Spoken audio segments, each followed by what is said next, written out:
You ask Tiger to solve. This deals with linear equations with one unknown. The final result is x equals 5. Let's solve it step by step. Simplify the expression. Group like terms. Simplify the arithmetic.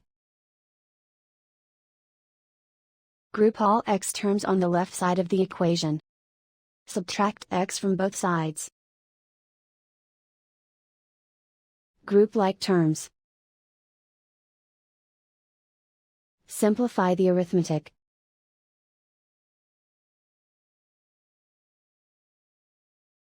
Group all constants on the right side of the equation. Add 20 to both sides. Simplify the arithmetic.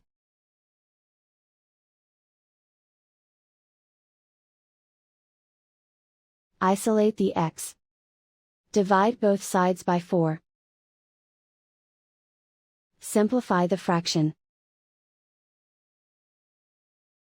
Find the greatest common factor of the numerator and denominator.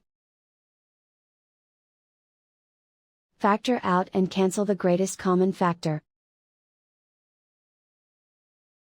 And so the final result is x equals 5.